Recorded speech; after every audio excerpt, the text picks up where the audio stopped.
Hello, this is Jerry the King Lawler from WWE Smackdown, and right now you're listening to Journey into Wrestling. I don't know why you're listening, but you are. To a nicer guy, it couldn't happen. I'm the man of the hour, the man with the power. Diamonds are forever. He put hard times on Dusty Rhodes and his family. And what you gonna do, Andre? History beckons the Macho Man. Yeah.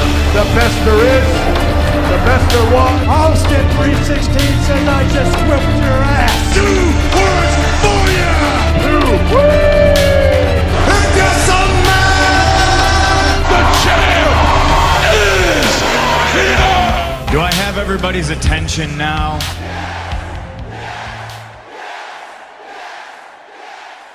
Hey everybody, welcome to Journey into Wrestling. I am one of your hosts, Brando, right here with my good old tag team partner, Padraic. Hello, how's everybody doing? Well, I'm doing fantastic. Our other guy here, our third guy, our third wheel, the other member of the NWO is not here. So we are just gonna go flying it. We're going straight tag team. We're gonna defend these tag titles the best we can here for this episode. I think this is the first time just me and you have honestly ever talked one-on-one. No, we haven't. Other than like messaging or anything like that. As far as like hanging out, it's always with like other people or like are involved. Right. Yeah. It's never just been me and you just doing like a one-on-one hangout session or anything like that. I know, man. I mean, life is really busy right now for me. I don't know about you. Yeah, same for me too. Man, it's a lot of work. Man, I tell you what, just before we really get into today's show, so of course, some of you may know I work at an automotive factory, and it's normally very predictable. But yesterday, okay, so like we've been running a lot lately. We had a really, really great month last month in sales. I want to say we sold like 60-something thousand cars. Oh wow! But we ran out of a certain part for an engine, to make engines, and so that part has to come from Japan. And so they canceled the entire second shift. I'm on day shift, by the way. Okay. But we left early, and we're like, oh, man, second shift's going to be pissed. And then I find out, they didn't even work. They didn't even go in. Oh, they called him and told him don't even worry about it? Yeah.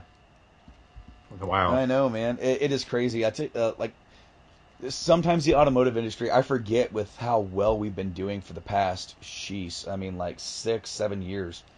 I forget how volatile, like, the automotive industry can be. Yes. So, like, as long as, like, the economy and everything, we haven't had a problem like that at least for 10 years, thankfully. But it can be something simple as a part. I don't know if you remember this, Patrick, but I remember there was one year some really bad storms, and I want to say, like, the Mississippi River flooded really bad, and, like, trucks couldn't get across.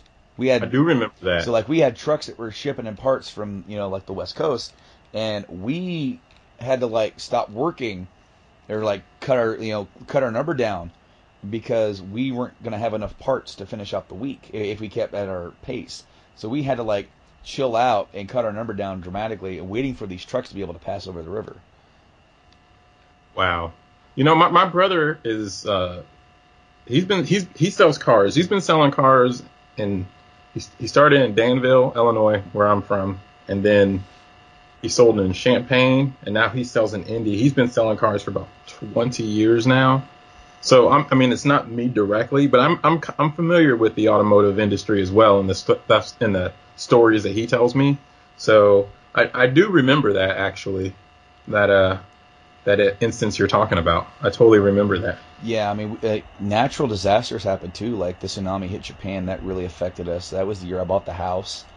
And it was really tight because we weren't even working 40 hours during that time because we had to wait for Japan to recover and to be able to get back to work to be able to make enough parts to make us run. Jeez, man. I want to say it was almost a month that I think we worked like 32-hour weeks, and then of course brand new homeowner, pretty much broke completely because we just bought the house. We bought furniture for the house. And then we maxed out a credit card just for groceries. Or maxed out. Okay, Yeah. we had a credit card that we used to buy furniture that we maxed out the rest of it with the groceries to make sure we had food, because when we moved, we didn't have any food. Well, you know what? I kind of not to go on too long, but I went through that exact same scenario because, and then as everybody, I'm newer to this to the podcast family of the journey into, but I work at a hospital and I check people in for appointments. But before that, I worked at a cell phone company, and I had got a house and got married. I proposed to get married and got a house, and then about 3 weeks later, I found out that the business where I worked at was closing, and so I was in that same kind of predicament of, it's changing my whole lifestyle, new town, new home, a wife, stepchild, and then being told that I was not gonna, have a job. So I used my credit card quite a bit as well, for about the same reason as you did. You know what, man? Tough times are tough, and desperate times call for desperate measures, and thankfully we got through that time, and we're gonna push right on through here. This is a wrestling show. We last time we talked, it was right after SummerSlam, and we just found out that Finn Balor, the new Universal Champion, had to give up his title then the very next night. So vacant who is one of the most decorated champions in the history of wrestling. The good old vacant wrestler, man. He ate up another title, second champion. But dude, we've had so many new champions. Since then they've announced new titles. The Smackdown tags, the Smackdown women's, the Cruiserweight championship was decided. There's a new Universal Champion. There's just a lot of shifting going on here. So we'll just start. I think we'll just go ahead and mention that they had the match for the Universal title, and Kevin Owens ended up winning that. Yeah, I was happy for that. Looking back a year, if somebody would have told me that Kevin Owens, the guy who is not really fit the mold of which you would expect to see from a WWE champion. If somebody told me a year ago that he was going to win, I would have not believed him at all. But yeah, he's the new champion on Raw, and I was pleasantly surprised by that outcome. I'll tell you what, I was too, because I was kind of thinking that for a minute. Okay, it's going to be Rollins. That's who I thought it was going to be. I thought they were going to do something with Rollins, and then they kind of swerved it and went to Owens, and I like that so much, because I think something I said for SummerSlam was going with Finn, which they almost had to at that point, was the 100% right move, because it cements a new era. Yes. And even though the original plan for Finn obviously failed because of the injury, I think they still wanted to cement that this is a new era. So I think they just looked at what they had, and they said, all right, we're going with Owens. And with that, they've effectively, I think they started turning Rollins babyface, and I think they started turning him actually before they wanted to. I think they wanted some rematches with Finn first before they started the turning.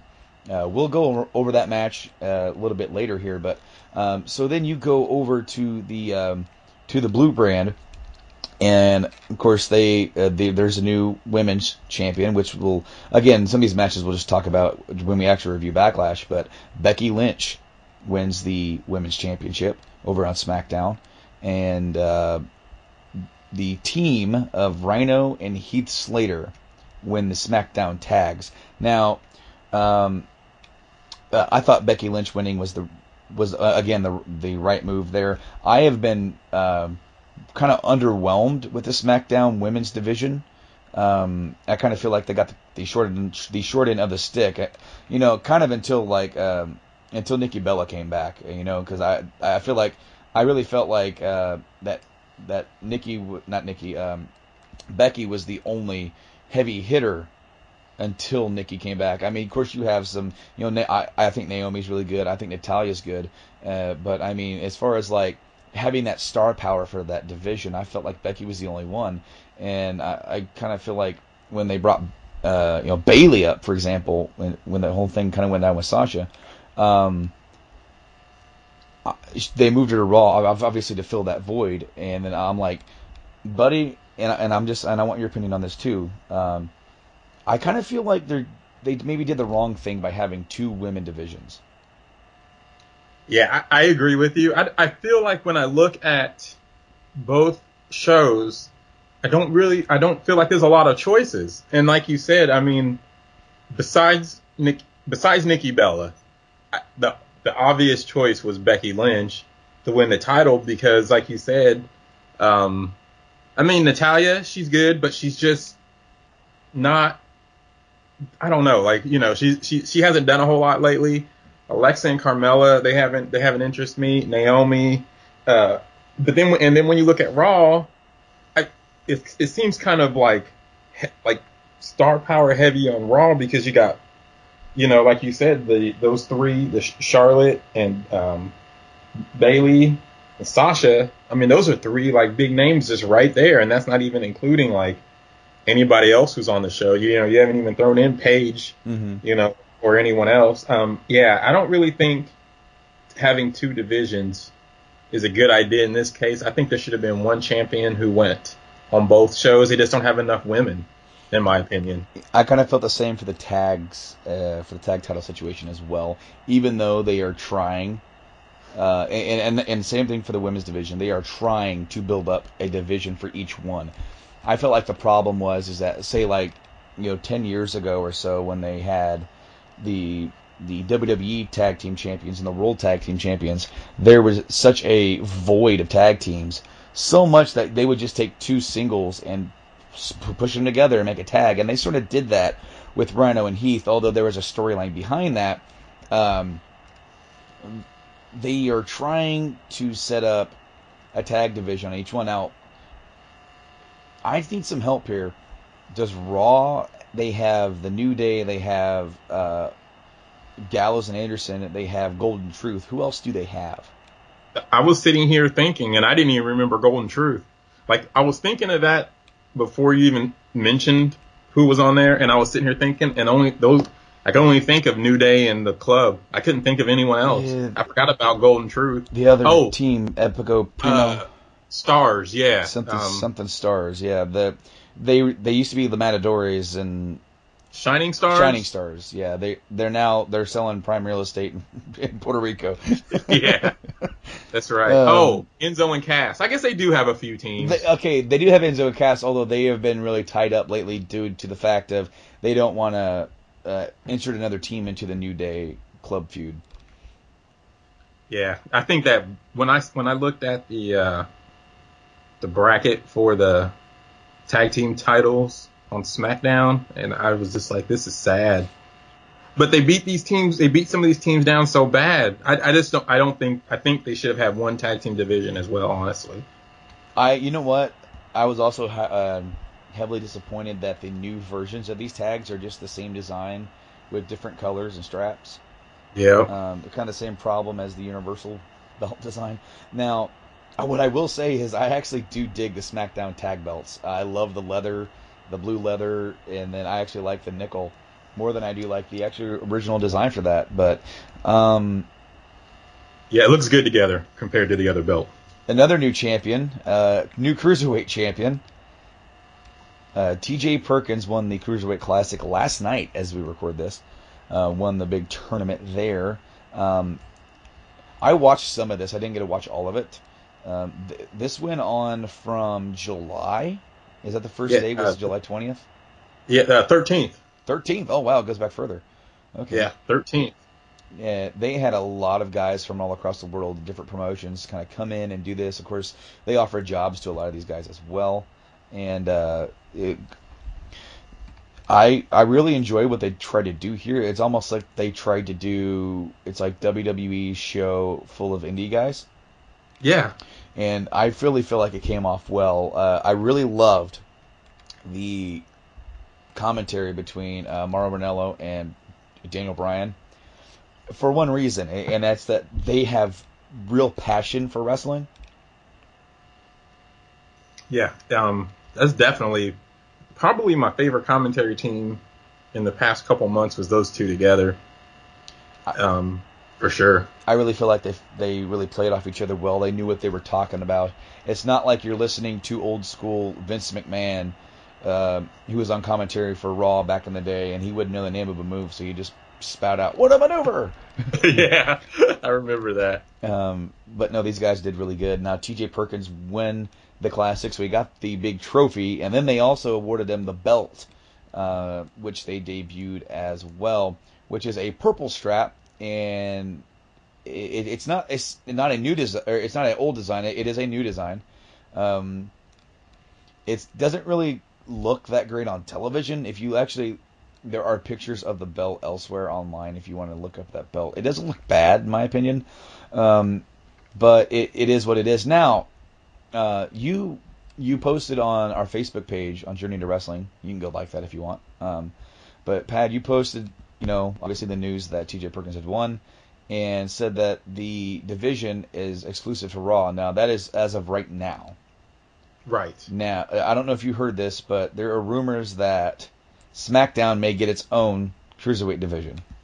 Really? No, I did not know that. Apparently, even though they're going forward with this whole thing is still in the very experimental phase. That's how we do it now in today's wrestling world, is that they did the Cruiserweight Classic on the network, and now they're going to bring some of these Cruiserweights that they've signed and bring them on Raw and give them Raw time and then Raw pay-per-view time. And we're going to see how well this works, how well the people get into it. And then I've heard that Vince is really like OCD with, he wants the same amount of champions on each show. Okay. And that's why we ended up with a women's division on both, the tags on both.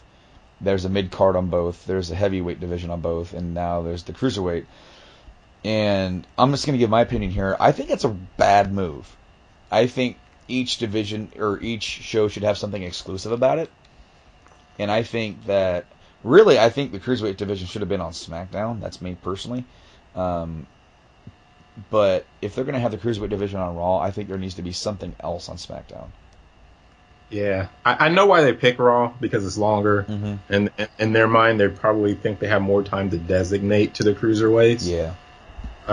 But yeah, it would be cool, because if they had something, like if they would have had the women's on one show and the Cruiserweight on the other, because then you would have something that you were looking forward to seeing when you watch each individual show, something that you wouldn't see on the other one. What they really need to start doing is that they're going to have a big influx of talent on Raw.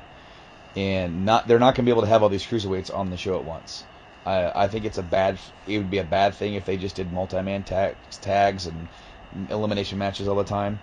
They need to be able to go out there and have good singles matches. So, like, since they have shows like Superstars and Main Event, where they have like a lot of guys that don't, work every single Raw or SmackDown, they need to really advertise that and say, hey, you guys like those Cruiserweights? Guess what? Not only do we have a title match on Raw, check out this week's Superstars, where you'll see Brian Kendrick and so go at it, in the main event. They really need to start doing that, because they're going to have that. That's like the old Sunday Night Heat had adage, and they had Heat and they had Velocity, where each show had like a B show, and sometimes you would just tune in, number one, because you were bored, but number two, you might see, some people who you don't see on a regular basis. Yeah, if you have a favorite wrestler that's not on the main show, and then you find out they're going to be on Velocity, or they've been on Velocity, then or whatever back in the day, then you would watch it because you wanted to see, so-and-so, or, whoever. So, no, I totally agree with that. They have two shows. They need to take advantage of those two B shows and put some people on those. And I totally agree.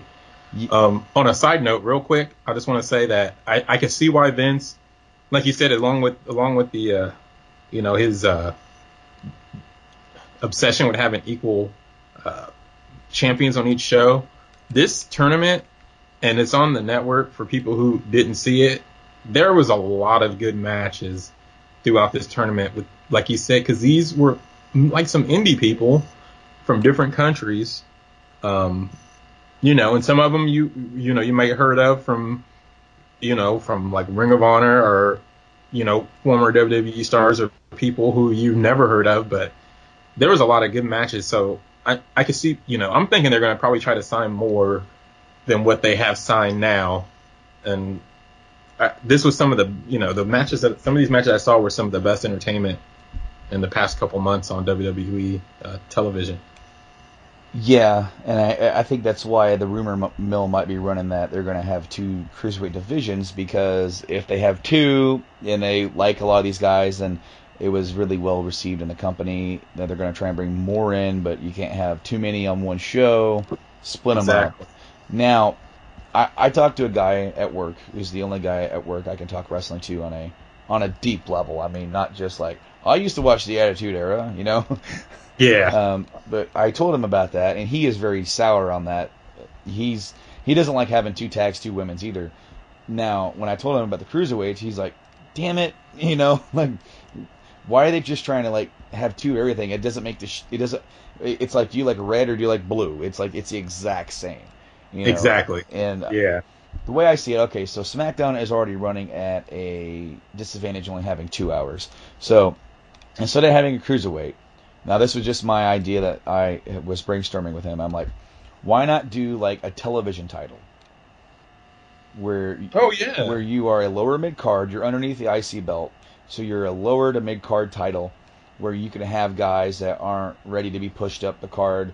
You know, and then it's a kind of open weight, so smaller guys can go in, bigger guys can go in. But then, since SmackDown is a shorter show, if they have a title match on SmackDown, it's a guaranteed 10-minute time limit, so they're not eating up too much TV time. And then if they do a pay-per-view match, it would be what, a 15-minute time limit? Yep. And then that would, you know, they could play around with the booking of, the champion doesn't have to lose, or no, I mean, he doesn't have to win, he just has to, you know, retain. It can be either way. It can be time limit, or, you know, they could do all sorts of stuff with it. And I just think it would be a really neat idea, because while we did mention that, you know, Heath Slater has been trying to get a contract, did find a tag team partner with Rhino, did win the tag team titles. I don't think that's going to be a storyline they continue for a long time. I think him having a TV title would be a great place for him. Yep. And would give him something to do and brag about. And meanwhile, you can have guys like, it seems like they're pushing Apollo Crews back down the card a little bit. Like they're thinking that he's not quite ready to be in the mid card level. So that could be something that he could try to do and try and make a name for himself. And then again, you know, as I said, they could really take advantage of like the main event show and say, hey, main event this week, TV title on the line, you know. And you know, think of the storyline you could do with like movie star Miz with a TV title too, like, you know what I mean? Right. Like you could do some stuff with that. I like that idea. We'll see, and I'm glad you mentioned the Miz, because I'm just going to take this opportunity. And while there is another new champion, I think we just need to talk about him by himself later. We're going to go right into the next topic. We're going to go right into Miz. Okay. Because Miz has, honestly, I think he is the absolute best heel in the company right now. The reason I say that is because he's the only one getting consistently booed. Yeah. Because you have heels like AJ Styles, you have heels like Kevin Owens. They want to cheer these guys. And even though they come out there, they're being dicks, they're being a-holes, they're getting cheered consistently. The same thing was happening with Rollins since he came back. You know, he came back hot with a big fire. I just punched my headphone. I don't know if you heard that, by the way. I did a little bit, but not bad. I just I got so into it. I'm talking with my hand, and I'm about to knock myself out. Rollins came back with a fire, and he attacked Roman, who they were already booing anyways. And then they just erupted when he came back. And then the next night he healed them. They booed, but every time he would come out, he would have to start talking trash. Otherwise, they would start cheering him. The Miz, I think they just hate Miz on principle. Yep. But it's cool because he's not trying to be loved. He's trying to be that old school heel. So he feeds off that. Yeah, and it's kind of like they told Miz in a way, just be yourself. Not saying he's a jerk in real life, because I don't really know, but like, I don't want to say be yourself, I guess, but they're kind of like, do what you want to do, because like you said, like when he is booed, it does not matter. Anytime he is out there, he is just booed. And yeah, he is doing some good mic work right now. He is. And I want to point out, we didn't get to talk about it on the last show because we had to cut it short, but the interview that he did on Talking Smack with Daniel Bryan. Yeah, that was a really good interview. When he went off and Daniel kind of called him out for being a cowardly worker, and that turned into sort of like a worked shoot type thing where he was calling out Daniel, saying that I work the way I do because I can still do it and you can't. It's like, yeah, and you know what? It was like so real what he said. Like, I mean, Miz can say some stuff, and you are just like, God, I hate this guy, but at the same time, it makes me like him for the things he does. Oh, dude, he's so entertaining to watch, and it is a big difference because I kind of feel like when they gave him the WWE Championship back in, was that 2010? Yes. When they gave him that, I kind of felt like he wasn't quite ready yet, and then he ended up main eventing against Cena at WrestleMania, and he tried. He really tried, but they really fell off after that because I think they felt like that he didn't deliver. And I feel like after that, there was a period of time there for a few years where people was like, why is Miz even still wrestling? Now it's like he's on a show where he gets guaranteed TV time, and he can prove to you guys why he's still wrestling. And honestly, this proves why he has a passion for what he's doing. Yeah. You know, I really enjoyed. Yeah, and you know what? I really enjoyed on this past SmackDown. I'm jumping ahead like on some TV time, but this past SmackDown when he came out to be AJ Styles' tag team partner, when they told AJ Styles he had to find a partner to battle Dean Ambrose and John Cena, and just the way he did it, like he didn't go up to AJ and was like, hey man, I hear you're looking for a partner. I'll be your partner. He waited until Daniel Bryan gave AJ like a jobber as a tag team partner. He attacked him from behind and just beat him down, and then went in the ring, and him and AJ just looked at each other and then they just shook hands. It was perfect. It's the kind of thing you would expect from The Miz, and they did it right. Like they had him just, you know, not be the guy who's like, hey, yeah, I'm gonna stand up and just be your partner. He attacked his partner and then just like shook hands with AJ, who was supposed to be equally as slimy as Miz, you know, but the fans, like you said, they cheer him. But it was just perfect the way they did that. Yeah, it's very funny because AJ once like knocked one of his teeth out. Yeah. But The Miz, I really feel like depending, I mean, because obviously AJ's a heel and he's champion, as we hadn't said yet. But anyway, yeah. Yeah. No, I forgot about, and I also talked about John Cena. Yeah, don't worry about it. But that's okay. We'll cover it all. Yeah, we will cover it all as we go along. But I mean, all right. So, but I mean, it may come around to a point where they need a heel, and Miz is tearing it up, and they may remember this, and they're like, well, let's give him a run. Let's give him another run and see how he does here, having a, you know, not as much of a roster chasing him, and see how he can go out there and light it up. Moving on, though. Before you say that, I just want to say that right now, Miz is definitely my most improved so far of this year. I agree.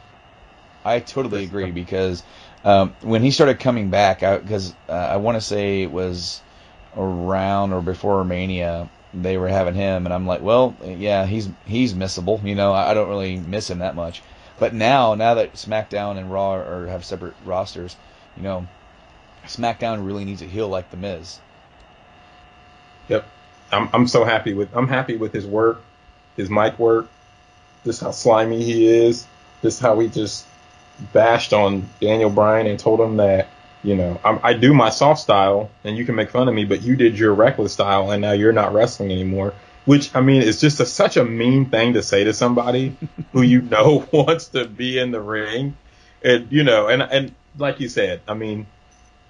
It was a work shoot, but it's still just like sometimes you just hear people say some things and you're just like, damn, that's vicious. And that's how I felt when he said that. It was just perfect. He's just knocking it out of the park. He's doing really good work. And then when you're that slimy and you wanna hate the guy, like you're supposed to like hate this guy, and then you see him with like this hot wife, and you're just like, God, like I just hate this guy even more just because he says all this crap, and then he has this like hot woman with him, and you're just like, how does this guy who's just such a big jerk have this hot wife? And it's just like more for the hate. He's like you said, he's just a perfect bad guy. Well, yeah, since everything is so social network, nowadays, that you can actually go and like check out his stuff, and when he's like, they're not always in character when they're doing that, so you'll see like real pictures of him and his wife, even before they brought her on TV to be his wife. So people who are fans and follow that, they're like they're blending the reality with the fantasy, which I think is what they really need to do in this era, because going completely kayfabe, it's hard for people to wrap up into that nowadays. But if you're done with giving all our love to the Miz, which is not something I ever thought I would be saying in 2016.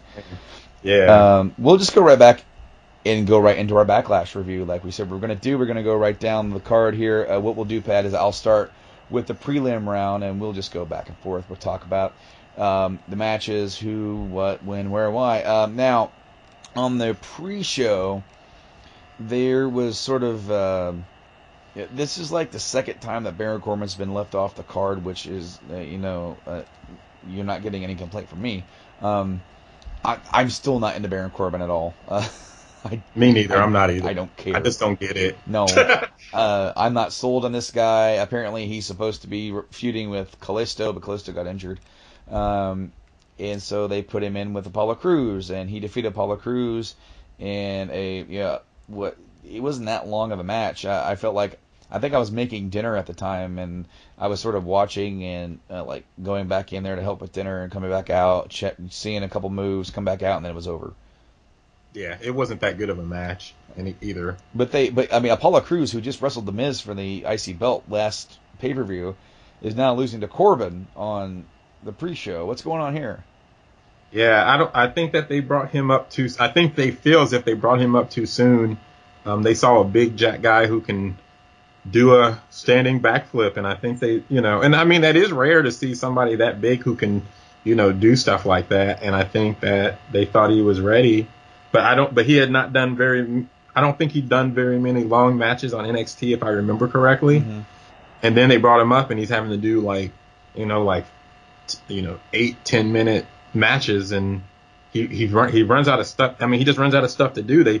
They saw these short matches, and I mean, when it's a short match, he did feel it pretty good with the different things he could do, but I just don't think he's good for long matches, honestly. Telling you what, man, you bring that TV title up on this show, and you can have Baron Corbin and Apollo Crews feuding for that thing today. Yeah, that would be perfect right there. Yeah, I mean, I don't see Baron Corbin as IC champ. He's heel. He's not going to beat The Miz.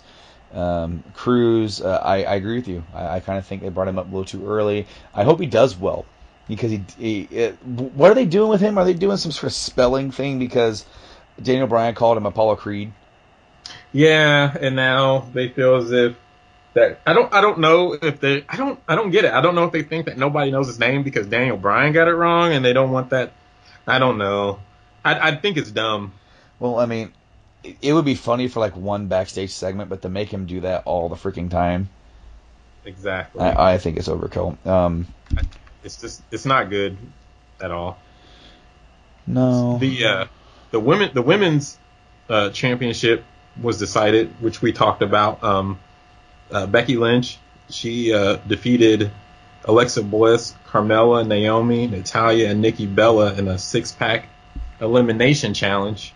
So it was all 6 of them in the ring, and there was elimination till it was only one left, and it was a pretty long, one of the I think the third longest match at almost 15 minutes on the show, and it wasn't bad. I kind of liked it, actually, considering that Alexa Bliss and Carmella was in it. I don't really think, in my opinion, I don't think either one of them are super talented or anything just quite yet.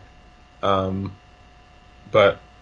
I thought for what it wasn't too bad. I'm starting to see something in Alexa Bliss here. She really worked hard in this match, and even though she was like the first one eliminated. I'm interested in seeing how she develops. I didn't really follow her too much in NXT. She was one of the missable ones for me because I was so wrapped up with Bayley, with Sasha, with and then Asuka. And I think, yeah. So like she just sort of got kind of flew on the radar, but I don't know. We'll see. Of course, Naomi's pretty good as well. Natalya and Nikki. I was really surprised. I thought they were going to give this to Nikki. I thought they were too, just because she's gotten beat down by Carmella so many times. I honestly, it didn't. I thought it was going to come down to Carmella and Nikki was going to get her revenge, is what I thought. Mm-hmm. But I mean, I'm happy with Becky Lynch winning it. Oh, I'm very happy. Honestly, I thought they were going to give it to Nikki because Nikki, as far as the women go, for the past couple of years, she was probably one of the women's that was like, before the evolution thing. She was the one that I was most impressed with because I didn't really see the Bellas as anything special, and then she started busting her ass and started really, working really hard as a good heel Divas champ. And then she got hurt, and then, of course, Charlotte has sort of taken over that role. And then she comes back with the brand split, and I'm like, oh, they're going to give it right back to her. They're saying, here you are, thanks for all your hard work. We're going to give you the belt. You're going to be the main attraction woman on SmackDown. And instead they went with Becky Lynch, which is not a bad move. I thought Becky Lynch was going to win at Mania with the storyline that she was sort of going with. And that didn't happen. But her getting the win here cements her as being, the top woman on SmackDown. And, I mean, Nikki Bella is going to be right there. I don't really know. Has Nikki officially been working babyface, or have they really established? Because she came back on the heel team on at SummerSlam. Yeah, I don't know. I can't really, honestly, with her, I can't tell. But part of the problem is I'm thinking that she's babyface just because Carmella is heel and Carmella's been beating her down. But it's been a lot of multi-people matches too, so it's kind of hard. But I'm thinking that she's babyface. That's just what I'm going with right now. Okay. Well, see, the thing is that I don't always get to check out every single segment from SmackDown. So when I do see multi-people matches, sometimes I'm lost on the current storyline. So I'm glad at least one of us is doing their homework. The next match was the redemption match, second chance match for the tag team title tournament. American Alpha did a storyline injury, because they sort of worked themselves into a conundrum with this storyline tag team thing, because they had a storyline with Rhino and Heath, and if Heath wins, he gets the SmackDown contract. And then, obviously, your top babyface tag team on SmackDown is American Alpha. You don't want them going against Heath Slater and Rhino. So they got them out of the equation. They had the Usos turn heel. I think that I'm gonna say a couple quick things. I think the Usos turning heel, although it's weird, I don't know, their heel persona isn't really, to me, knocking them dead. But I think it was good for the Usos to go heel. Why not? I mean, they've been babyface the whole time. Do something different. I never will disagree with trying something. If it doesn't work, then they can turn them back sooner than expected if need to. And I think the way they took America Alpha out was perfect. Instead of having them lose to a team, that way they're saving face. And when they decide, when they come back, and whether they beat the current champions or someone else, they're not going to look they're not going to look like they've been beat by another team and then they're getting it. I think it was perfect the way they did it. The Usos, the one thing, okay, so they had turned heel on just the previous episode of SmackDown, because after SummerSlam, there was only 2 weeks to build up to Backlash, so they had to move pretty quickly on the SmackDown side, and they had just turned the Usos on SmackDown, so this was the first time they were actually working a match as a heel, and they faced the Hype Bros, Mojo Rawley and Zack Ryder. The last two teams that were in the tournament got a second chance, and the Usos walk out with their same music that's very happy sounding. Yeah. They're walking out like they're all taking their time. They're not doing their Samoan dance. They're not yelling. They're not getting the crowd going. And to me, it just seemed really weird. I think I actually said something on Facebook about that during the event. You did. It's one of the only And things I noticed that, said. too. It's one of the only things Yeah. that I said during the whole thing, because I'm like, that seeing them walk out that slowly just reminded me of their dad, Rikishi. And when he did his heel run, he had that music that he rapped over. And he's a bad man. So Yep. I kind of thought I'm like, they need to redo that and have it be bad men. And I'm like, it's perfect, because they can get on the mic and say, "We did it for Roman." Yeah. And then the crowd will even like boom like even more. That would too. That would be awesome. But they worked a different style of match with Hype Bros. They really did. They didn't do a lot of the stuff that they're normally known for doing, and they won the match by submission, which was also uncharacteristic of the Usos. Yeah, that is. So I mean, I don't mind seeing them heel, but it was just like you said, their way they're dressed didn't match their music, and then the thing, their entrance was still talking about. I think it was like harden the paint. They don't have the paint anymore. They need to do a little more tuning to this heel thing. But yeah, I do like them doing the submission win, because then it kind of it brings out a whole new dynamic of them, which is perfect when they're heel. So I kind of like that. We'll see. All right, so they wanted the top heel tag team really to go up against American Alpha, because you have Bruce Ango, who is like funny heel. You have the Ascension, who is like they're not anything on the main roster. Yeah. You have the Vaudevillains, who have kind of fallen flat on the main roster. So they turn the Usos. I mean, I have no problem with them turning the Usos.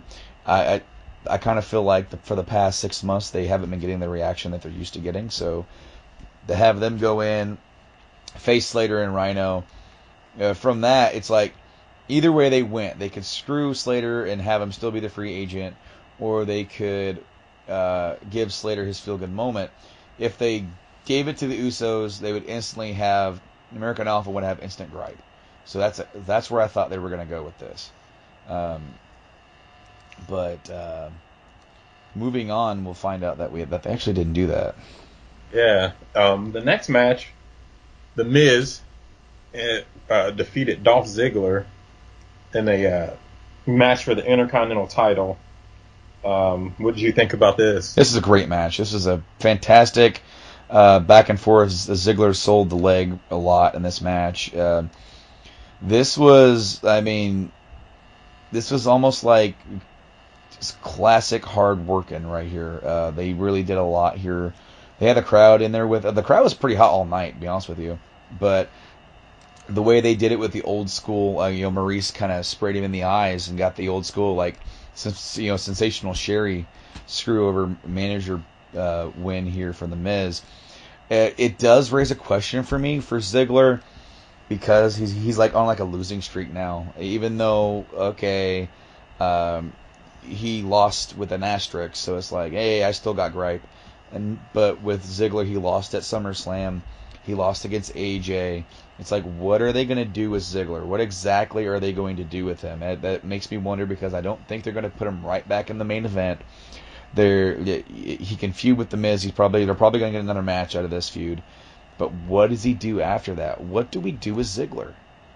Yeah, I'm actually, this is one of the things that had me the most baffled in WWE right now. Because this guy, they did the storyline thing where Dean was talking about how he was all show. He doesn't worry about winning. He just wants to steal the show. And he always gets to the big one and he loses. And then he fought Dean and he lost. And then he fought AJ and he lost. And now he fought Miz and he lost. And I'm just like, geez, I don't know. To me, when they said that, when they did the thing where they said that he always loses, when Dean said that, I would have bet money that he was going to be walking out as a champion, and I still have that I've been watching wrestling for so long, and I have the old school mentality. When you start talking about something like that, that usually is like the road to redemption. And not only did he lose to Dean, he's lost 2 other matches since then. He didn't win the world title. He didn't win the Intercontinental title. He didn't win a match to be in a match for the world title. It's just like, what are they going to do with this guy? I don't get it. I'm really baffled right now by this. Yeah, I'm really worried. Again, I mean, if they bring a cruiserweight title or TV title and he gets a shot at that and then he loses, I think we can just say, dude, just go away for a couple of years, come back when you got some fresh opponents. Unfortunately, with the loss of Del Rio, which we haven't talked about yet, but we'll just say, hey, he's gone.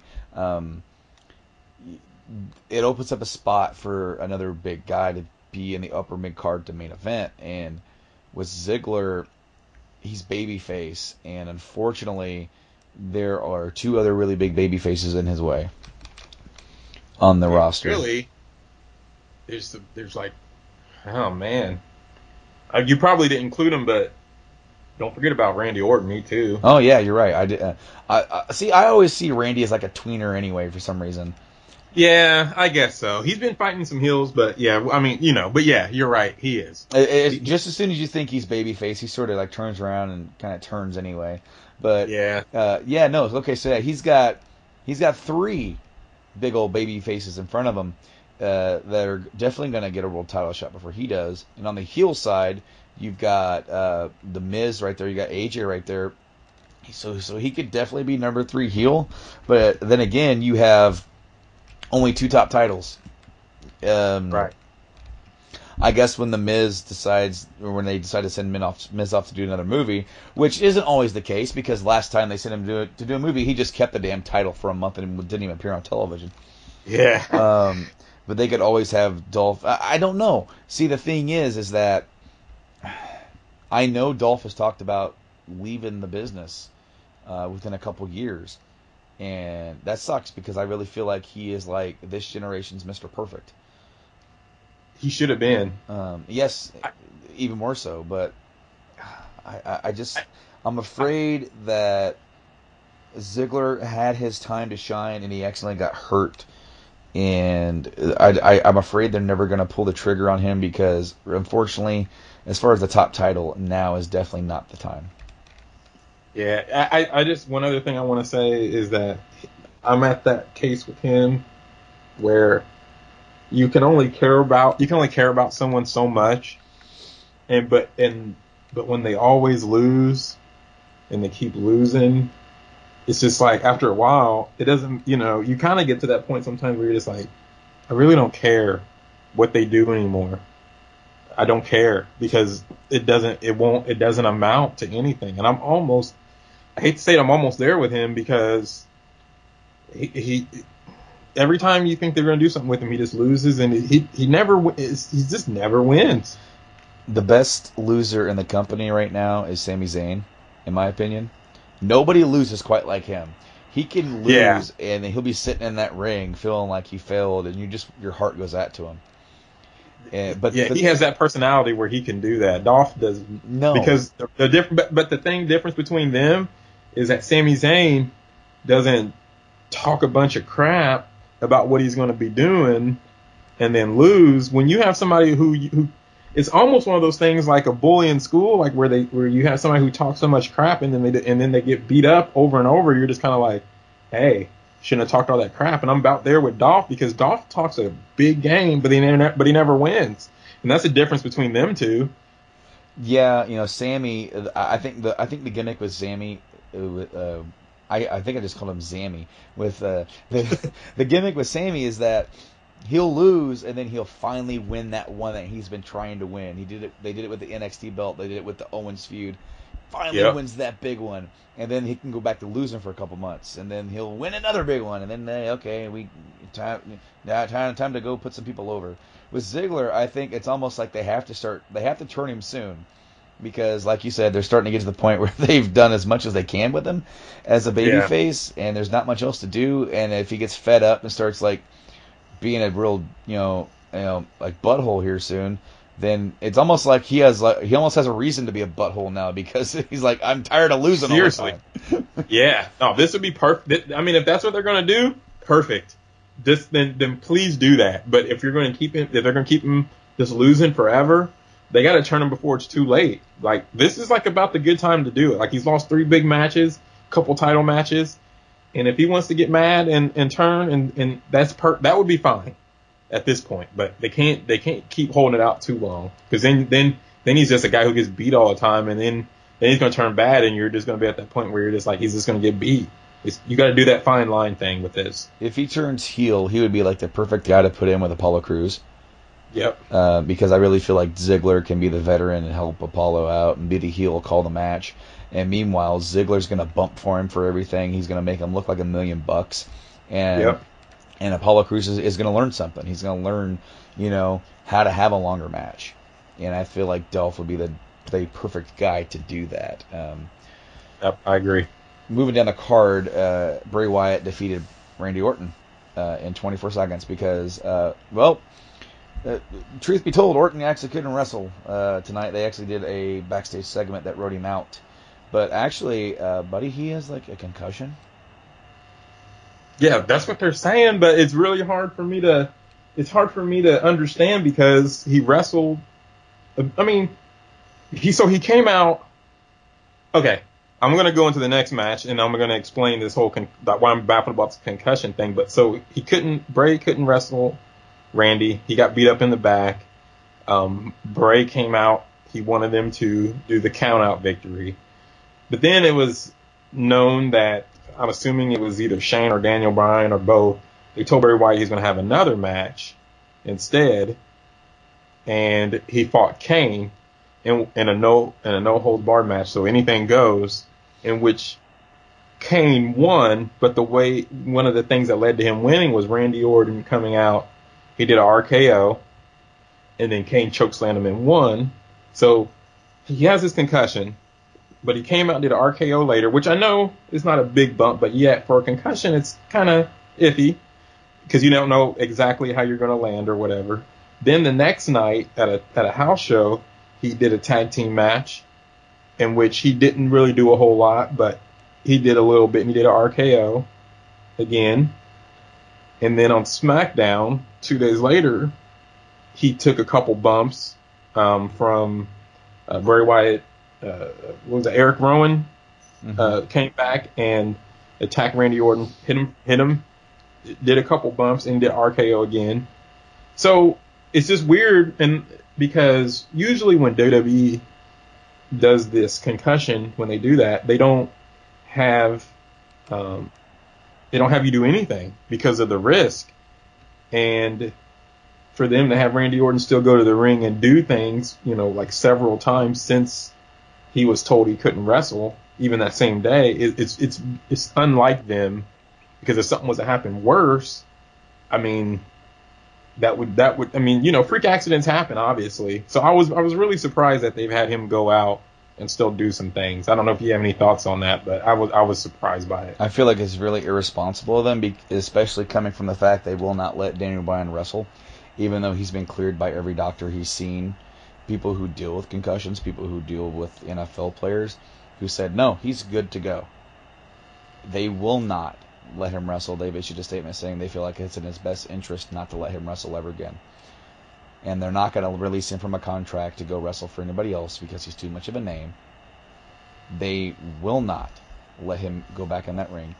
And yet, if Randy actually has a concussion, and he's going out here taking these bumps, look what happened with Bret Hart.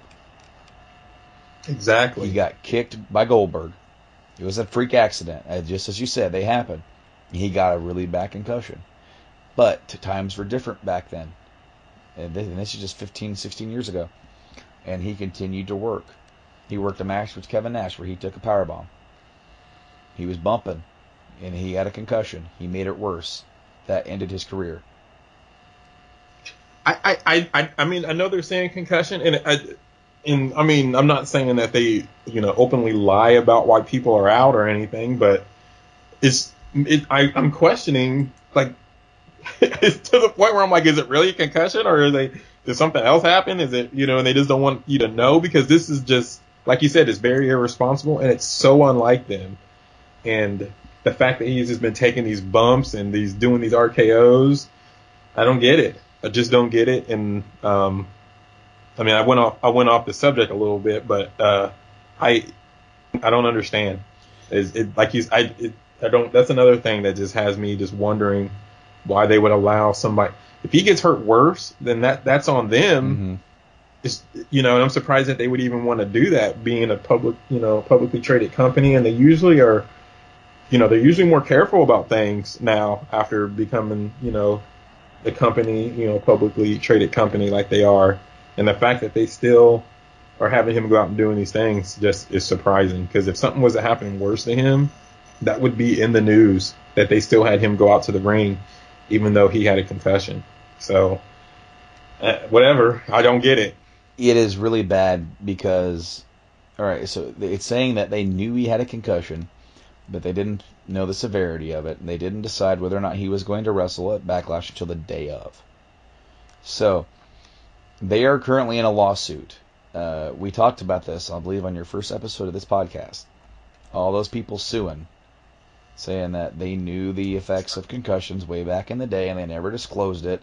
They just let people go do whatever they wanted. And made him go to the ring 300-something days out of the year. They're in a big lawsuit over that. It's one of the reasons why Rollins can't use the curb stomp anymore.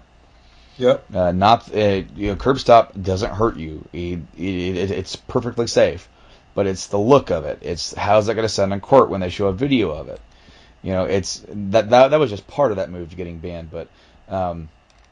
If they did that storyline, or that not even storyline, they scripted Lesnar to hit him in the head for real with his elbow.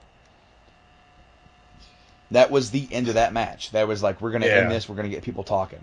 We're going to split him open. That hurt Orton. So now, even though he's taking some bumps, they're kind of keeping him safe by not having him work too hard to let him heal up.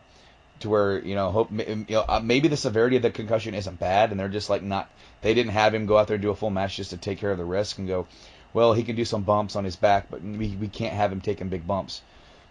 Okay, maybe, but still, don't have him do anything. Take care of him, make sure he doesn't get hurt, because if he gets hurt and it gets found out that you knowingly put him in danger, you wrote the script for him to get knocked in the head with an elbow physically by Brock, hurt him, and then said, go out there and keep doing this stuff. And if he gets hurt worse, how is that going to look for that lawsuit? They did that where they had Brock just demolish him, which, they quit doing, they started blading because they knew that hitting someone in the head that hard was not safe. But yet they thought it would be a good idea for that to happen. Then, as I was reading into it, they did it because they wanted to be in the news. They wanted it to look like that, that something happened that wasn't supposed to happen, and they wanted to look like Brock was like a major, like, badass UFC star in the WWE ring. But then when it happened and it all went down, they end up having to pretty much tell everybody that, this was what's supposed to happen, the way it did. So if you look at it in the way I'm getting ready to say it, they did this to get in the news, but then about 24 hours later, they had to let it be known that it was planned. So basically, they had Brock Lesnar totally elbow Randy Orton and beat the shit out of him for 24 hours of news before they had to say that it was planned. So basically, they had him just get beat down for nothing. Yeah. They didn't want it to be known, but the way that everybody reacted to it, they had to come out and be like, okay, hey, don't be mad at us. This was supposed to happen, blah, blah, blah. And then, like, all the news sites started, like on the internet, all the different websites started reporting it as planned. And then the news went away that it happened. And now it's kind of like something that was supposed to be big. That's no big deal now, a couple weeks later. So they really they endangered Randy Orton for no reason. I agree 100%. Now they're supposed to be doing a rematch in like a week or so, or 2 weeks at like a house show in Chicago. I think that's where it is. They have not said if that's going to be a live special. They will sometimes book Brock in the house shows because that was actually cheaper than having him go on Monday Night Raw or on a pay-per-view. But it still helps them in certain markets, like probably if they ever do MSG again, they might have Brock go do that to kind of help out with the ticket sales. You know what? Yeah, they totally put Orton in a situation where he is now legitimately hurt, and I feel like they're being further irresponsible by having him continue to take bumps because something can happen, and he could have to retire and walk away. And we're going to be sitting here wondering why the heck were they doing that to him? Orton is such a guy, like, not to go too off here for too long. I just want to say something real quick, but Orton is a guy who, in this era, since 2002, has become one of the bigger stars of the company next to Cena for the longest period of time. You had Batista for a while, he's gone. You had Edge, he's gone. You had Punk, he's gone. It's always been those two. You know, Cena number one, below him is Orton. And so Orton is essentially the Randy Savage of this era. You know. Oh yeah. So he doesn't deserve to be a tragedy. No, if this ends up becoming something huge, and even if it doesn't, even if he is still okay and gets to wrestle, this was totally just a waste. I really feel like the match between Kane and Bray really brought the card down. This show was a really great show besides this match. Yeah. And no offense to Kane, I know that he does this now just because he wants to do it and he loves doing it. And interesting side note, dude, I clicked on Kane's name and went to his Wikipedia page. And you know how he used to be called Isaac Yankem, DDS, back in the day? Yeah. Okay. He was billed from Decatur, Illinois, as when he was Isaac Yankem. Really? Decatur. Oh, I saw that. I'm like, Decatur, I get it. Oh, I get it now. That's awesome. I had to refrain from laughing when I read that while you were talking. I'm like, I don't want to forget to bring that up. That's so stupid. Yeah, no, that's funny. So we had the finals of the tag team tournament. Heath Slater and Rhino defeated the heel Usos to get that feel-good moment. Pretty good match here. We had a pretty good little... Did you notice that they're taking more bumps? I don't know if maybe just me, but I saw a lot of shoulders into the steel posts. They now have like those light encasement things over them. So maybe they're like not as hard to hit anymore. So they're like, hey, let's hit it more. We can take... Yeah, it seems like it happens in a lot of different matches now. It's like, it doesn't hurt anymore, so let's just do it. It's almost like, it's like, at some point, I kind of feel like that maybe they got some lighter stairs for the ringside. So because there for a while, we were seeing a lot of stairs, like stair spots. And so it's like, well, the stairs are lighter now, so I can whip you into them, and they'll just move, and it looks incredible, but it doesn't hurt. Just remember to put your head down. Oh, okay. I thought this was a pretty decent match. I was not expecting Slater and Ryder to win. As I said, I was expecting Usos to sort of get the win here and have the team that lost to the American Alpha win the titles, and then, haha, we won, you suck. And then American Alpha's like, we want vengeance. And Slater got his contract. He's now on Smackdown, and we gotta, they're getting that double wide. That this is something that, you know what, as this storyline has gone on, they've really given Heath Slater a lot of character background, like where they had his family out there. They did this. I love this spot where Renee Young was interviewing Heath and Rhino in Heath's trailer, and like, Heath's wife made him a snack with like Vienna sausages, Cheese Whiz, and saltine crackers. And Rhino was going to town. He was making little sad faces on the saltine crackers. Oh, I loved it. And then he's like, Rhino is like creepily like eyeing Renee. Mm-hmm. You know, so he's like, "How you doing?" And she's like, "I should go." No, that was cool. I like that. And this match was good. You hardly ever in WWE get your feel good moment that you want with a storyline, and we actually got it. And when you think of like the Heath Slater and Rhino, I couldn't think, well, I mean, in the past there's been, I guess, a lot of, odd couple tag teams, but this one is an odd couple tag team that of now that I wouldn't imagine being tag team champions together. But I mean, I like them both, and I like the storyline a lot. I kind of agree with what you said earlier. I don't know how much you can go into it because, I mean, he got his contract, and I mean, they need to, if they're going to keep it going, they're going to need to think of some more stuff. It's not a whole, like you said, there's not a whole lot more you can really do, that I can think of that you can do with it right now. But I enjoyed this whole storyline so much. One of my favorite storylines in a long time. Yeah, I thought for sure the Usos were going to get a really quick victory on Smackdown. They were going to be like, we want a rematch, and then it was going to be like, well, they won, but then they lost. Does Slater still get his contract? Yeah, exactly. Yeah. But I thought that was going to happen. It didn't. So I think American Alpha is supposed to come back in like 2 weeks. So I'm not sure the Usos can actually still, steal away the titles between now and then. But I don't. If Alpha is just going to feud with the Usos. Because I would think the only point of turning the Usos was to have them get the tag titles and have American Alpha chase them. Right. So I got a feeling that they're going to sort of screw over Slater and Rhino at some point, and then Rhino and Slater might go their separate ways after that. And for which I'm saying, man, get another title in there that isn't a cruiserweight and give Slater something to chase for, because maybe he has enough steam out of this to be the Miz's next challenger after Ziggler, but.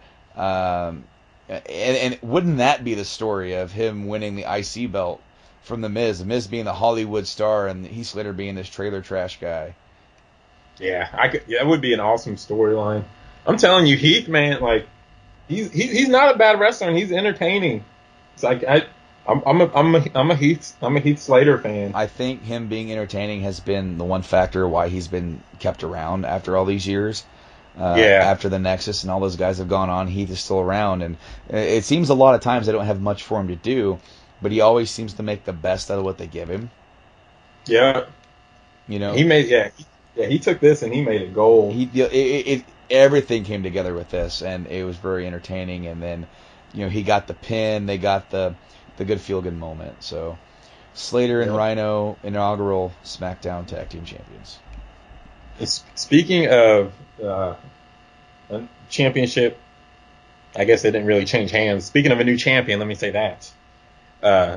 AJ Styles walked out of Backlash, the world champion. He defeated Dean Ambrose. This is, I know I said it earlier about Kevin Owens saying a year ago somebody would have told me that AJ Styles would be champion in WWE. I would have said, nah, not Mr. TNA, who is now in Japan killing it. I mean, AJ's always been good, but it seems like, and I try to watch New Japan on Access, and there was like a few months where I had the New Japan equivalent of the WWE Network. I had it for a few months. They don't offer as wide a range of things, but they put everything up, but to an extent.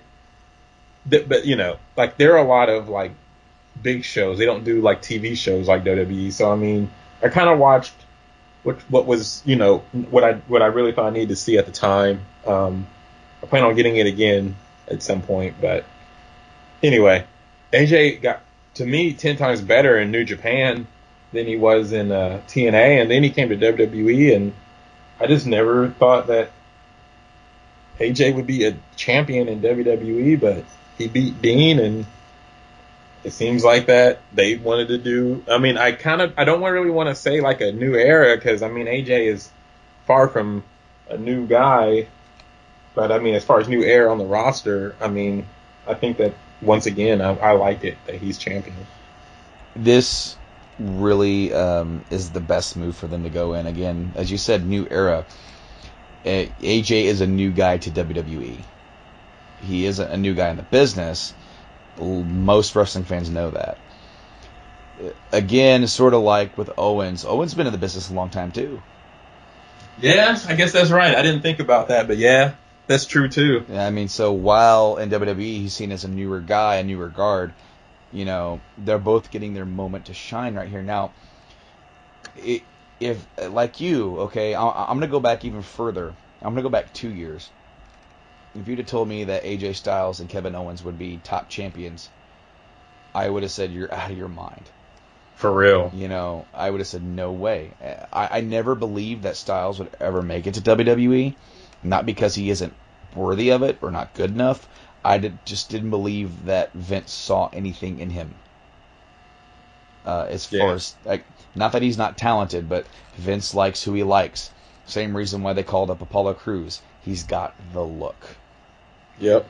He's got the look. And obviously they're putting him in prelim matches, losing to Baron Corbin, because he can't go the way they want him to go. But he's got the look. He's got the same reason why he's pushing Roman. He's got the look. He likes to make those big superstars. He's pushing Braun Strowman because he's got the look, not because he has the talent. Vince has been like that. You all go all back to the 80s, okay?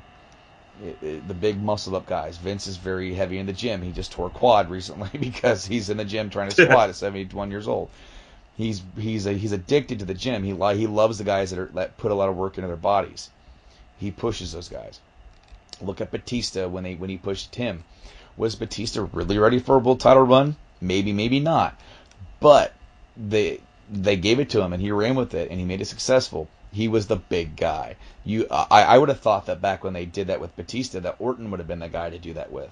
But they went with Batista. Here's Styles now, coming into the company at the Royal Rumble, being a surprise entrant, rumored surprise entrant. The rumors were flying for weeks.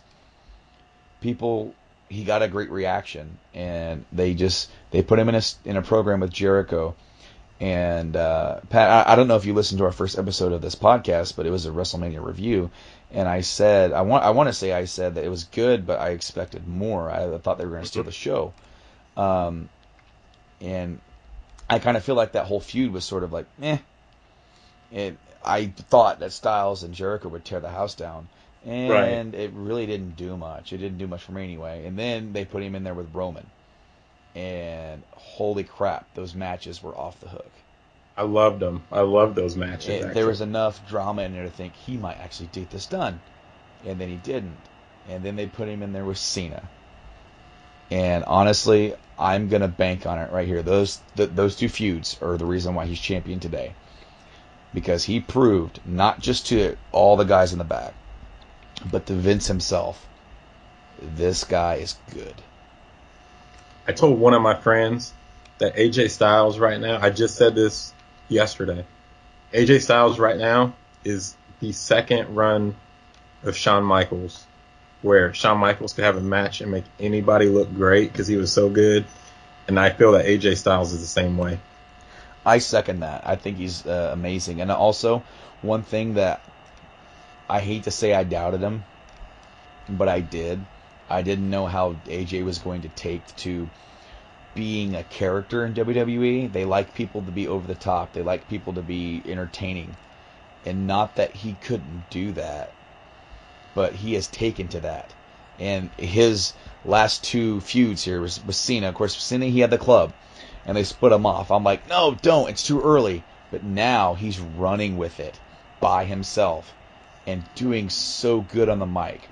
Being such an over-the-top, butthole of a character. Yeah. And it's going so well for him that, Ambrose, I want to switch to Ambrose now real quick. When he won Money in the Bank and then he cashed in right away, that was crazy. And then they did the match with the Shield, and that was awesome. And since then, I feel like Ambrose has lost some fire and some steam. They really haven't given him much to do. And honestly, I feel like it's because they were in a conundrum. I feel like they wanted AJ to be the champion coming out of SummerSlam. However, they wanted him to be the Universal Champion, I feel like. Yeah. Because I feel like if Roman hadn't have failed his test, then Rollins would still be WWE Champion. And then they would have went to SummerSlam, Rollins and Reigns rematch. And then you would have had Ambrose holding the briefcase over their heads going, you never know.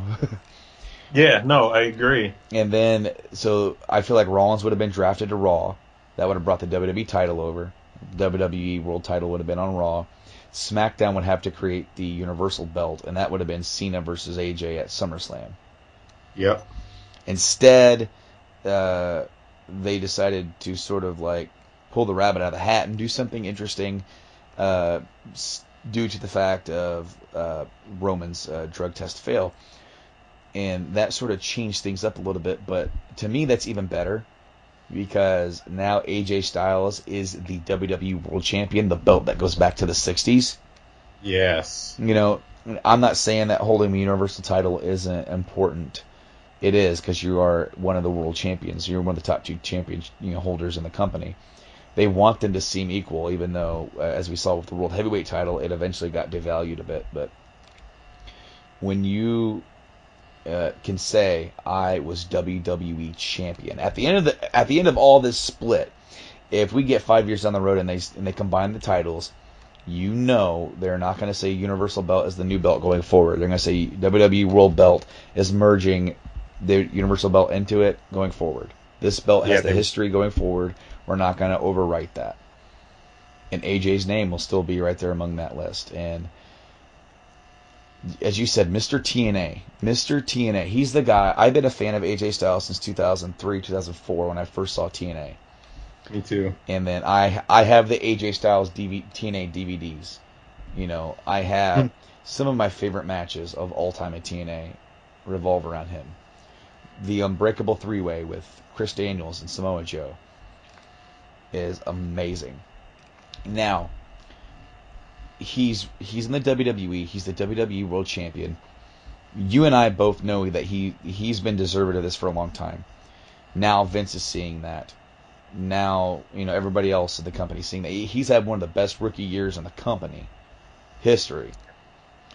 And now he seems poised for even better stuff. But what did you think of the actual match? This is the longest match of the night. I kind of felt like it started a bit slow. And in fact, when it started cooking up, I really feel like Dean started really bringing it towards the end and started doing more of his crazy Dean stuff. But I didn't even notice the low blow until the little rewind.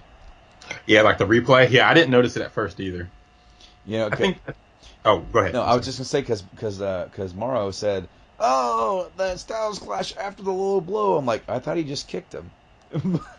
That's what I thought too. I thought he kicked him in preparation to get him in the position. But hey, as a heel, I think it was awesome. I think the last half of the match, like you said, was really good. I think like you said, the first half was slow, but they had a while. The pay-per-view even ended 20 minutes early. They had a while, so they wanted to fill some time. But man, the last half of the match was awesome. I liked it. They did some good a sequence of moves, and the way that he won for being a heel was awesome. And another thing that I told my friend was the fact that this reminds me of like Flair in 91, 92, where back then when other wrestlers came from other companies, Vince didn't push them. And when Flair came in and he won that Royal Rumble in 92, and it was kind of like, man, somebody else from another place just came in and won the title. And that's kind of what this I know that other people from other companies like Booker T and Rob Van Dam, it took them 6 years or whatever, to even win it. You know what I mean? Like by then it wasn't like, you didn't really think of him as somebody who was a big star somewhere else at that point. But like Goldberg he did it within a year. That's true too. Goldberg is another one where you kind of had but even then it was a while before he, I guess there was a little while where he wasn't in TNA. But, Yeah, I mean, it doesn't happen very often where somebody from another company still has that, like, I don't want to say stench like it's bad, but that aura, that other. There you go, of being big somewhere else. Mm-hmm. Oh, and no. AJ, I totally agree with you, dude. I totally agree with you because, it's as you said, Vince doesn't like to push what he doesn't create. Yeah. And so when you get a guy, I mean, so he's pushing Kevin Owens. Kevin Owens, he became who he is on the indie scene in Ring of Honor, but the name Kevin Owens is WWE, and they know him for that. AJ Styles is one of the few guys that ever came in that, you know, if he'd have came in from TNA, they would have put him in NXT. Yeah. Just like everybody else. But because he went to New Japan, because he became a big deal, they booked him in right off the bat as, this guy's a big deal. And they let him keep his name. And they let him keep the Phenomenal and the P1 logo. Everything that is there, he had before. And you haven't really seen that since Chris Jericho. And even with Chris Jericho, they gave him a new gimmick. They gave him the Y2J thing. Yep. So this is really unprecedented and uncharted waters for WWE that we haven't seen in a long time, if not to this extent, because they have put the belt in the company around the waist of a guy who it definitely made his name somewhere else, not just in New Japan, but in TNA, the three letters that they do not like to say in WWE. Even though they say Ring of Honor like it's no one else's business. They love to say, this guy was from Ring of Honor, but they don't say this guy was from TNA. For some reason, TNA tried to compete, and WWE sees that as like an offense.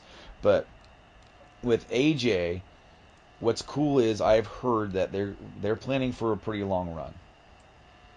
I hope so. One other thing I was going to say real quick was it kind of reminds me of, like I said, like a Flair. Because Flair, I mean, you know, Flair had his robe and the belt, and he came in, and like everything about him was created somewhere else too. Because even like Booker T, he didn't win it as Booker T, he won it as King Booker, kind of like Kevin Owens. I mean, you still knew him as Booker T. You know, Kevin Owens is Kevin Steen, but it's Kevin Owens and it was King Booker. Like you know, like people from other places, like you said, like they want to have their own little, at least something of their own on the person before they get that title. But like that's why I said AJ reminded me of Flair, where he came in, it didn't take long, everything was the same before he got there, as the same as what was there. But I hope AJ does have a lengthy run. I didn't mean to cut you off there. I'm sorry, but I hope AJ does have a lengthy run. I think he deserves it. He's worked hard, and he's so good. He is so good.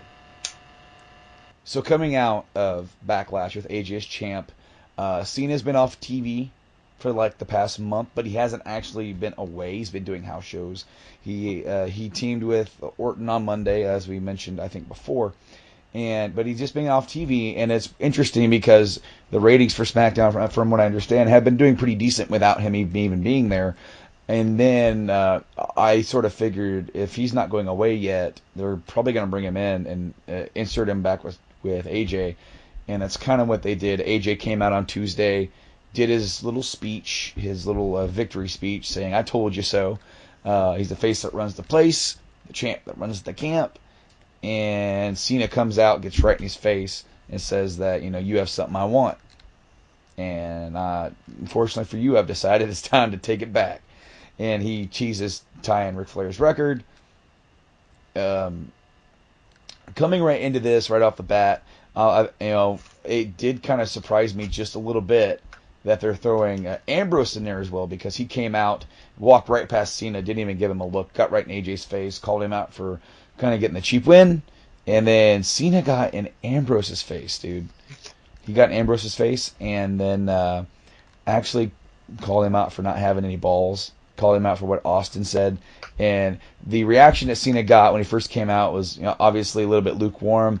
The fans have fun chanting along with the theme, but when he was tearing into Ambrose here, they were actually cheering some of the things Cena was saying. He was almost, in a way, going back to that to those early roots of the Thugonomics thing, but he wasn't rapping it, but he was still kind of tearing into him, kind of like the way he used to tear into people. Yeah, I was really, and the way the crowd got behind him, it's weird too, because then they were in Philadelphia, which is a place where he never really even gets cheered. Mm-hmm. So it really surprised me that they got behind him. But I mean, hey, when that's what some people like. Some people nowadays like to hear aggressive things from people, and and the blurring the line between reality and storylines, and that was a pretty good interaction that he had with them. So I mean, I liked it. I thought it was awesome. Oh yeah, Cena. Cena has he's been battling the dynamic of the reactions. He's gonna get him. Some cities he gets him more of a baby face, some more he gets booed, some it's kind of right in the middle. I have no doubt that by this point in his career, that those people, as much as they like to boo him or cheer him, no matter, they respect this guy. They respect this guy for the time that he's put in, for never going away until more recently, which, it's obvious his career's starting to slow down. But I guarantee you, throughout everything, the moment that he retires, he's going to get a hero send-off. Yeah. And to the I'm kind of thinking, and I know people notice that he's gone, but to the average fan, they probably, he wasn't gone too long. They may not even really, they knew he was gone, but they might not understand that he's transitioning a little bit to stepping back or anything. And it was enough time for him to be gone to get a new people at the top of the card for a while, but not long enough where people were like, is he done? Is he ever coming back? It was a good time right there that he did. Honestly, I think him being away a little bit more is good, because it kind of, as you said, puts other people on top. It lets people rest a little bit from having Cena always there, always involved. I kind of felt like whenever he would go out on injury for a while, and of course he always bounced back really quick, but whenever he came back, people would instantly like, oh, Cena's back. And then by the second week, third week, they'd go, Cena's back.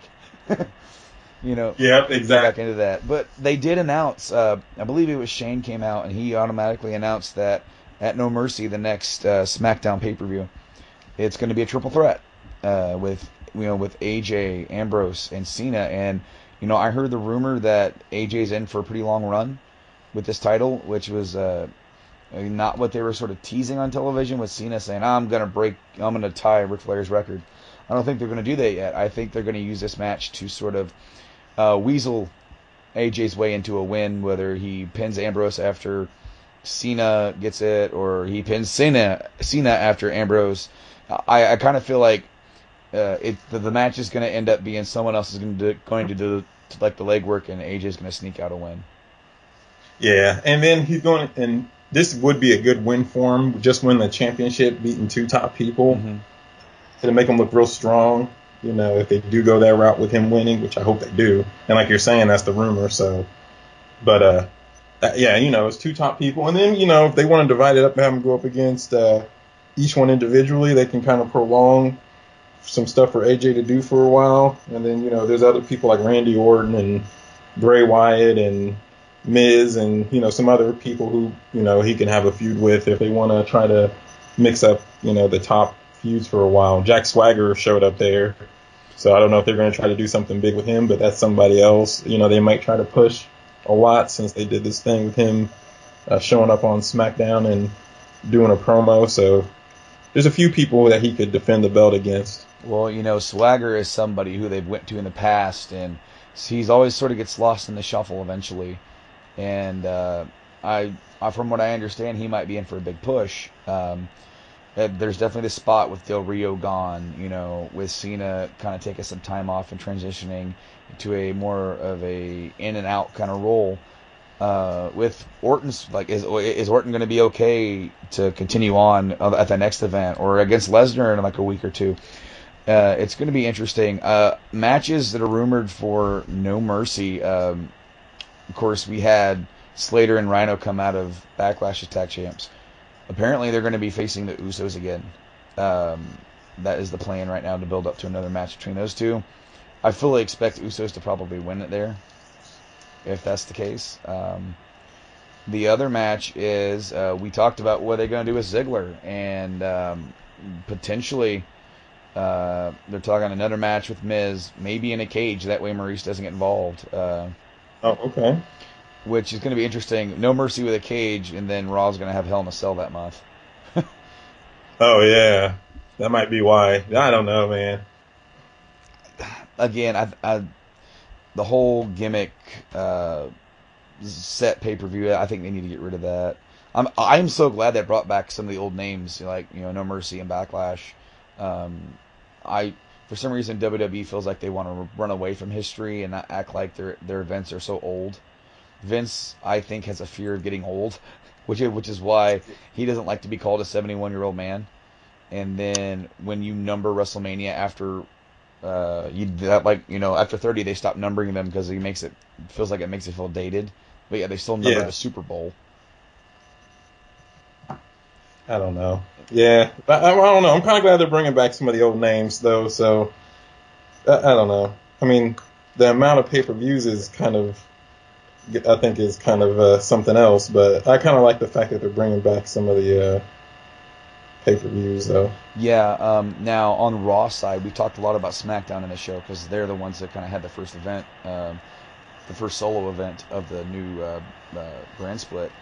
On Raw, of course, we had Owens becoming the new Universal Champion due to the help of Triple H.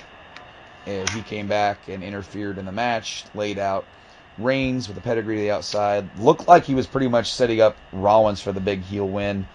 Rollins gets the pin on Reigns. Cass got eliminated before that. I cannot remember right now who pinned him. Who pinned Cass? Yeah. Do you remember? I can't remember. I don't remember. Wow, yeah. That match was off the hook. I really liked Cass in that match, but I can't remember who pinned him.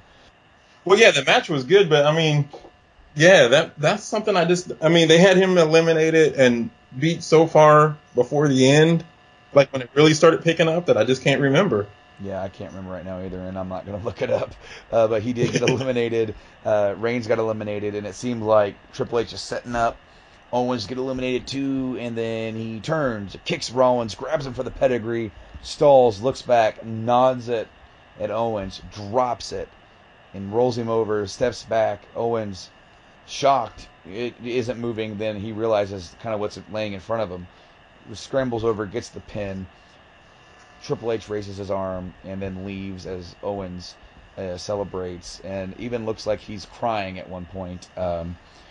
I thought that was just a really cool moment. And then, of course, Triple H leaves to the crowd just like he came in, with a visibly shaken up and angry Foley and surprised Stephanie.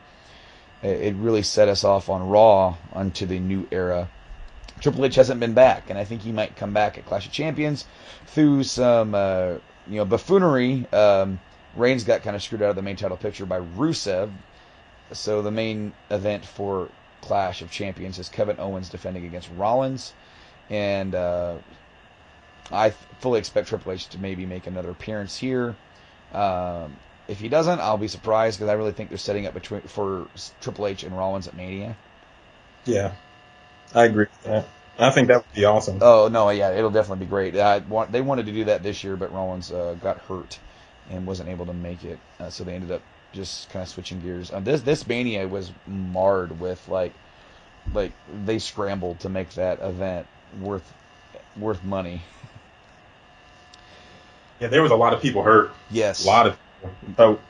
Oh, was Orton hurt? No, yeah, Orton. Yeah, Orton was out because he didn't come back until. That's right. Was it right? Was it right before? Or it was right before the Lesnar match, wasn't it? That was like his first match back, or one of. That's right. Yeah, you're right. So it was like Orton was out, Seth was out, Cesaro, Nikki Bella. Yeah, there was a lot of people hurt. There's more that we're not even mentioning, but yeah, there was quite a few people hurt. Also for the card, they just set this up: Sami Zayn versus Chris Jericho, the battle of the best friends. Really interesting to see that match. I think that's going to be a great match. Yeah, I'm looking forward to it. They're both really good. The battle of the new best friend against the ex-best friend. It's going to be, and they're both really good. Like I said, they're both really good. And I don't know. I don't know who would win that. I mean, it would make sense for, but Jericho has been winning, and I didn't think he would, because it's kind of hard to tell with Jericho sometimes. They have him win when you don't think he would. Yeah, Jericho's been notorious for just kind of putting people over when he comes back. But here lately, he's been getting a few more wins than maybe you would expect. I really like this run of Jericho. It's really entertaining. It reminds me a little bit of like old school WCW Chris Jericho, but in an old Chris Jericho mindset. This is one of my favorite Jericho. Jericho. I always like heel Jericho more than I do face Jericho. This is a good one. His suits, and then like when he won the title and he was kind of that heel. I don't know. Heel Jericho always is one of my favorites. Oh yeah, I loved that run. It reminded me like he was like channeling Nick Bockwinkel or something like that. Yeah. Nick Bockwinkel, the old AWA champion, always astute, always like talking over his opponents, saying he was way more intelligent. Also for the card, Charlotte defending the title against Sasha. Sasha was out. Didn't seem like she was going to be. That's why they took the belt off her. Like, oh crap, she's hurt. And then they're like, oh, they're not. She's not hurt so bad. But in the meantime, they brought Bayley up and kind of set her up to maybe challenge. But now they're sort of looking to switch gears, get back to Sasha. So I kind of expect Sasha to take it and kind of set it off her run, because I've heard rumblings about Sasha versus Bayley at Mania. Oh, okay. That would be an absolutely great match. They've done that in NXT a couple times. It tore the house down. Yeah, they had a couple good matches in NXT and main evented one of the NXT pay-per-views. They're good enough that they could, main event in NXT, and they could put on a hell of a match.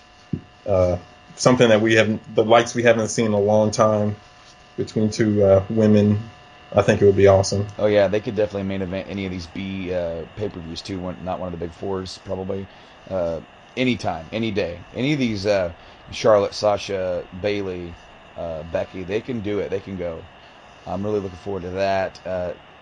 New Day defending the titles against Gallows and Anderson. Getting serious now. Gallows and Anderson are hopefully stopping with some of the jokes. I don't think it's their strong suit. I'm looking for them to take it. I'm looking for them to switch gears and give Gallows and Anderson the win here, kind of surprise the New Day. That will probably lead to a third match at Hell in a Cell. Can you imagine the New Day versus Gallows and Anderson in a tag team title Hell in a Cell match? Now that would be, yes, and that's what they should do. Hopefully they would, because that would be awesome. It's like you were saying earlier, when you have those stipulation matches and as a pay-per-view, and it's just like, oh, we're going to put two people who have never had any kind of problem in this Hell in a Cell, and it doesn't really make sense. You're not invested in it. But this would be their third match. This would be a good time to actually do that, and I would like that. Especially if you have Gallows and Anderson get the win here and really kind of stick it to New Day, in a way that maybe, because I sort of expected Gallows and Anderson to take it at SummerSlam, but they brought Big E back, and so it didn't kind of do that. So having a Hell in a Cell match would be good. Not scheduled yet. Probably the Rusev Reigns match for the U.S. title. I don't know what they're going to do with that. I could definitely see Reigns getting the win there, kind of sticking it to Rusev a little bit, and maybe just to have him win it back at Hell in a Cell, but to maybe keep Reigns out of the title picture for yet another month and start building him back up. But I think giving the title off of Rusev for a month will help make that feud even more hot, because it'll be like the opposite of the Gallows Anderson, where the heel team kind of surprises them with a win. You have Reigns shock Rusev with a win, because I feel like if you have Rusev win cheaply, it doesn't really do much for him. But if you have him lose one and then win one, where it looks like there's a definite winner on both sides, I think it helps both of them going forward. Yeah, and then if he, with Roman Reigns being at the top of the card and being pushed for so long, yeah, I know that they haven't been doing it. They haven't been pushing him as much, but the average fan, they don't see it, as him not getting that big push. But he was up at the top of the card. He main evented WrestleMania. He's been in a feud with Triple H. And then if Rusev goes back and beats him again, that's something that they could use to elevate Rusev as a monster heel and put him in the top of the card if that's something that they wanted to do. Oh, definitely. I want to see Rusev challenging, but with Owens being heel and it's kind of difficult for Rusev to challenge for the Universal title. Owens, of course, gets cheered by the universe, but he's classic heel, so you'd have to wait until Rollins. I fully expect Rollins to get one over on Owens at some point, and then have Triple H once again screw Rollins to further cement those two are going to face at Mania. That would be interesting, but I'm not sure if I see Owens keeping it all the way until Mania without any sort of complications. Yeah, I don't know. I would be cool with Triple H getting involved in he did it with Daniel Bryan when Daniel Bryan won the big one, and then he pedigreed him, and Randy Orton cashed in, and then he did it with Roman Reigns, where Roman Reigns finally won the big one, and he had Sheamus cash in. And even though it's a formula that we've seen, it still works. I mean, it makes for a good storyline. It stretches it out. It worked more with Daniel Bryan than it did Roman Reigns, but I mean, it's something that you could do, and I wouldn't mind seeing that. We'll see with Rollins, the shoe's on the other foot, and then that's going to get fan sympathy for Rollins because they already inherently like Rollins and his style. So, I think that's their plan to really get him into a monster babyface push, is to turn Triple H against him and get sympathy for him. That'd be cool. But really, I think that's it. I hope to have Nate back on the show when we review Clash of the Champions here in a few weeks and get back together and kind of see how this card sets up, because it's really gonna, depending on how who wins here, we're getting close into the end of the year, which is going to go into Mania season already again, which is crazy. This year's going by so fast. Yeah, it is. We're on to WrestleMania when January gets here. So I hope to have Nate back for that. That way we can have a really good conversation. He missed out on a really good episode here. I'm really disappointed that he couldn't make it with us, but honestly, I felt like we really rocked this show, and we really, I think the tag titles were definitely defended. Yeah, we did good. I mean, we did it free. We did the Freebird rule. Being you defended it this time, and we did real good. And we're still the champions. We're still the World Tag Team Podcast Champions of the world. Awesome. Well, I want to thank each and every one of you guys for checking out this episode right here on YouTube, maybe on the main channel. I don't know. We need to figure out when we're actually going to do another Journey to Comics. That needs to happen. But also check out Journey to Wrestling on Facebook, where we post stuff all the time on there. Patrick posts new stuff, and I post new stuff and kind of editorial stuff. Many thoughts that kind of get thrown on here sometimes, and maybe won't make it on here sometimes. So as far as that goes, I really, really am so excited that, all you guys joined me here today with Patrick to listen to this show. And Patrick, thank you for joining me. Yeah, no problem. Thanks you for having me, and I can't wait till next time. Oh, yeah, same here. Until then, I'm Brando. And I'm Patrick. And this has been Journey to Wrestling. Take it easy, guys.